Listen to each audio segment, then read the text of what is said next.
Quelle stratégie en matière d'ETF en 2025? Voilà le sujet qui va nous animer à présent dans la deuxième partie de Parlons Placement.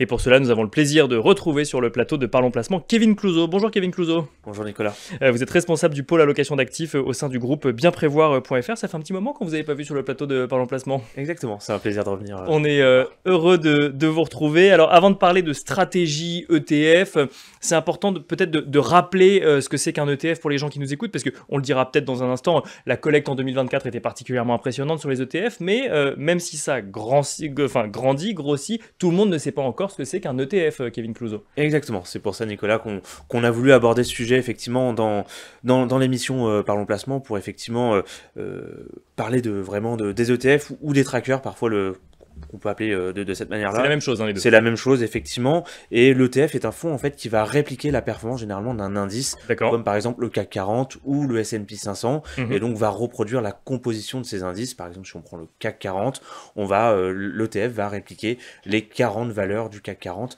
dans sa composition. D'accord, donc à la fin, il a la même performance que le CAC 40 quand on calcule la performance du CAC 40, c'est ça? Exactement. En tout cas, il aura une performance très proche du CAC 40. Et donc, c'est un ETF qui va vraiment répliquer cet indice, et il a la particularité, contrairement à un fonds, d'être coté en bourse, et donc on va pouvoir acheter et vendre ses positions pratiquement instantanément, tant que les marchés financiers sont ouverts. Donc ça reste un actif qui peut être très liquide et revendu très rapidement, notamment en compte titre ou en PEVA. Donc un ETF réplique effectivement un indice boursier ou un panier de valeurs, et lui-même coté en bourse, et ensuite ça veut dire qu'on peut décider d'entrer ou sortir, d'investir ou de récupérer sa mise, donc assez rapidement. Pourquoi est-ce qu'on choisit un ETF par rapport à un investissement en bourse classique, Kevin Clouzot? L'idée, effectivement, quand on va sur un ETF, on a 4 grands principes, on va dire, sur cette partie-là, ou 4 grands avantages. Premièrement, c'est la transparence. Contrairement à un fonds où parfois on a la visibilité sur 5 ou 10 lignes, les principales lignes qu'on peut retrouver dans un fonds, un ETF, on a la composition complète et la répartition globale du fonds, puisque ça vient répliquer un indice dont la composition est connue de tous ou facilement accessible. Ensuite, on va avoir la simplicité, c'est-à-dire que on va, avec un seul investissement, être directement accéder à un univers très large de sociétés, et donc on va avoir en plus une diversification qui va être très large et facilement accessible. Et enfin, on a le coût. Les coûts des ETF est relativement faible, puisque les coûts de gestion sont généralement autour de 0,20% par an, donc beaucoup moins élevés que sur des fonds de gestion active, puisque le gérant, entre guillemets, de l'ETF n'a qu'à répliquer un indice qui est connu de tous. Ce qu'on n'a pas forcément dit, on a parlé d'indices, donc on a pris l'exemple du CAC 40, on va forcément répliquer des indices connus comme le S&P 500, le CAC 40, ou on peut créer d'autres paniers de valeurs ou d'autres indices? On va répliquer que ce soit des indices connus, parfois un petit peu moins connus, notamment sur la partie thématique. On va retrouver par exemple des indices sur le thème de l'intelligence artificielle, sur le thème de l'eau. Créés pour l'occasion?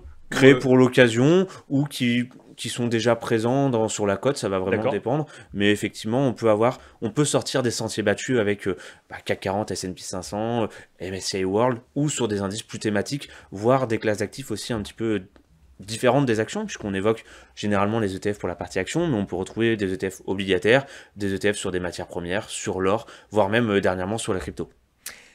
Un ETF, si je veux demain investir en ETF, je peux le loger au sein de quel support d'investissement? Plusieurs possibilités.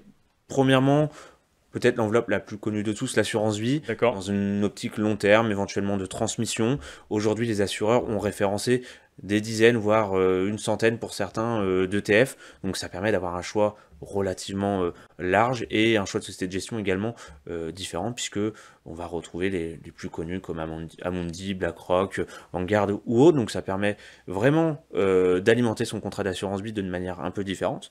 On a aussi la partie PEA, le plan épargne en action, qui est généralement réservé à des actions européennes, mais qui grâce aux ETF peuvent permettre également d'aller chercher une diversification un peu plus internationale en allant chercher un ETF américain par exemple sur le Nasdaq ou le S&P 500. Dans un PEA un PEA, effectivement, on va pouvoir intégrer ces ETF et ainsi diversifier davantage son PEA. On a bien entendu la partie compte titre, où là on va Ok, pouvoir d'accord. intégrer tous les ETF référencés sur la place et avoir une cotation continue et donc pouvoir vendre et acheter au cours de la journée. Et puis on va avoir enfin le PER, le plan épargne retraite, dans une optique plutôt de retraite long terme, où là on conseille effectivement de plutôt investir sur des ETF dynamiques régulièrement avec des versements programmés par exemple, pour aller profiter de la performance des marchés actions à long terme. Est-ce qu'il existe différents types d'ETF ou est-ce qu'un ETF est toujours le même, quel que soit effectivement le sous-jacent sur lequel il est investi?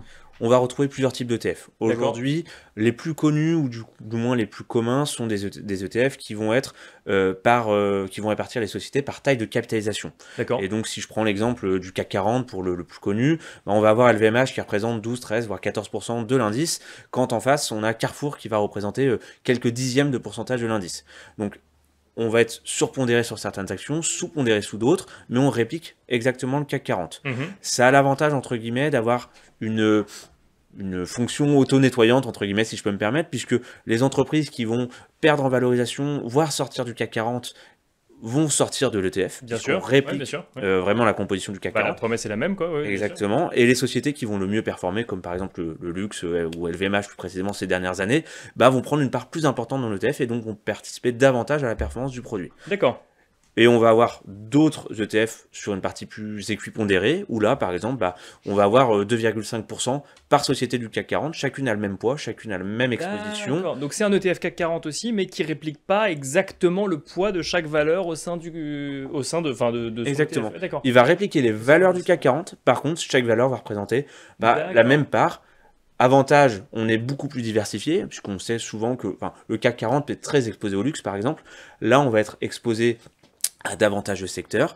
Par contre, si une valeur est un peu plus en difficulté, comme on peut regarder l'automobile ces derniers temps, on va avoir un poids plus important dans l'indice. Ça a des D'accord. avantages et des inconvénients. Non, mais c'est Tout dépend important à ce qu'on savoir, cherche. effectivement, pour l'investisseur qui souhaite sélectionner ses ETF.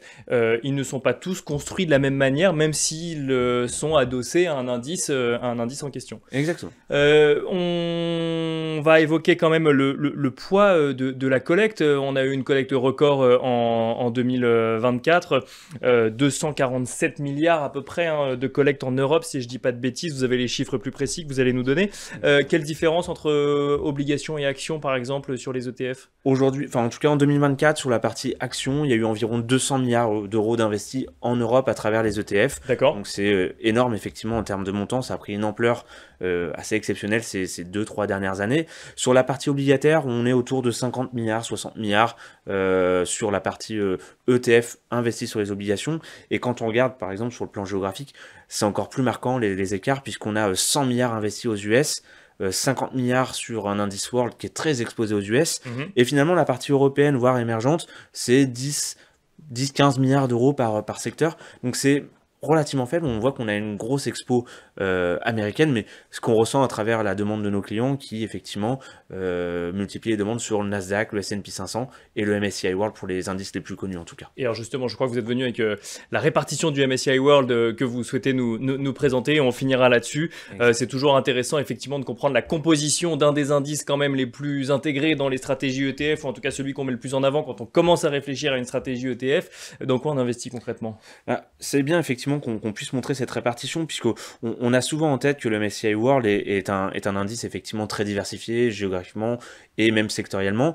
Avec l'explosion entre guillemets de la valorisation ce qu'on appelle les 7 magnifiques, les Amazon, Nvidia, Google ou autres sociétés qui ont pris un poids très important. Aujourd'hui sur le MSCI World, comme on peut voir sur le graphique, on a quasiment 75% d'exposition aux États-Unis. D'accord. C'est le point d'alerte effectivement à avoir en tête sur les indices, en tout cas mondial ou même américain, c'est que le poids s'est concentré sur certaines valeurs. D'accord. Il faut faire attention, il faut rester comme sur le diversifié. Nasdaq finalement, comme sur le S&P 500, on le retrouve dans le MSCI World, il y a un poids très conséquent des 7 magnifiques. C'est 25% du poids du MSCI World sur les 7 magnifiques, donc sur 7 valeurs au niveau mondial. Okay. Donc c'est important. Il y a et 75% aux États-Unis. Et 75% aux États-Unis. Donc attention à bien diversifier. Dans un portefeuille, ça peut être une poche effectivement, et c'est pour ça qu'on l'utilise de long terme, de fonds de portefeuille pour s'exposer au marché action.